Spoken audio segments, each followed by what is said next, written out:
NASL fans, this is your weekly rewind for Week 17. Let's get started. Friday night action in Fort Lauderdale. The Strikers hosting the Atlanta Silverbacks. Teams coming out onto the field. This would be an exciting one. First half action. Paulo Jr. Spectacular finish. His first goal on his return to the Strikers on loan from Real Salt Lake. Previously played for Fort Lauderdale. Mark Anderson will make it 2-0, sliding this ball past Daniel Ilias. First half lead here for Fort Lauderdale. Great finish for Anderson. His 10th goal of the season. That places him second in the league. But Atlanta would storm back in this one. After a penalty kick goal by Kieran O'Brien, Silverbacks tied it at 2. Mendez with the goal. 2-2 at this point. Fort Lauderdale would get 2 goals from Ali Hassan and wrap the game up with this finish from Walter Restrepo on a nice long ball from Scott Lorenz. Atlanta scored a goal in the second half as well. The game would finish 5-3. Exciting action in Fort Lauderdale to start the weekend off. 27 shots for the Strikers, 15 on goal. Scored 5 times. Daniel Ilias had a good game in net for Atlanta. Bayamon Soccer Complex in Bayamon, Puerto Rico is our next stop. Couple chances for Minnesota in this game. They played pretty well, but were unable to break through.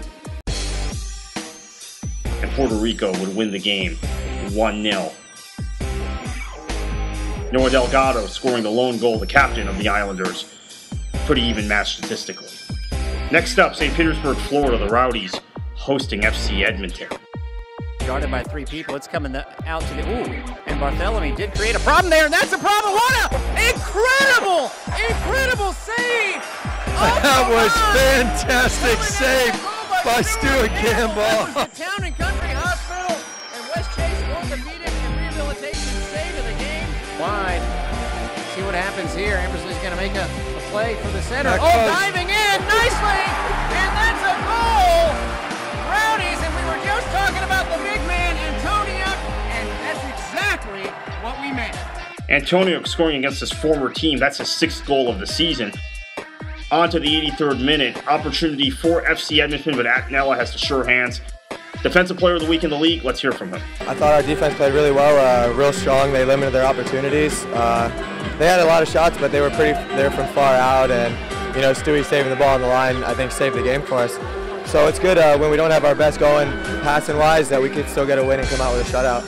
Both teams with lots of opportunities here. Tampa Bay coming away with the lone goal.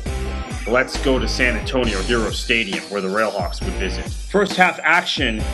Jonathan Greenfield with a free kick, flicked on by Ryan Cochran. Great finish by Greg Janicki. San Antonio up 1-0 early inside of 10 minutes. But then the Pablo Campos show would begin. Countryman, collision for Campos. Through ball looking for number 9. Still has an opportunity. The 50-50, and Campos still has a chance, and he has the back of the net. Pablo Campos. It all began with Luis Tiago making the start tonight. Campos, for the 12th time this year, able to put in an insurance goal. Campos' first of 4 goals on the night, but he wouldn't be the only San Antonio Scorpion to have a good one. Driving left footer is in, tucked inside that right post. Goal number 6, and yet another Scorpion joining the fray, Blake Wagner. 8 goals in all for San Antonio. The fans excited. A great performance. Pablo Campos with 4 goals. Janicki with 2 more. San Antonio dominating this game. Deserved winners. 8-0. NASL standing. San Antonio stays on top. 2 points clear of Tampa Bay. Fort Lauderdale jumps to 4th. FC Edmonton and Atlanta outside the playoff picture looking in. That was your NASL Weekly Rewind. We'll catch you next week.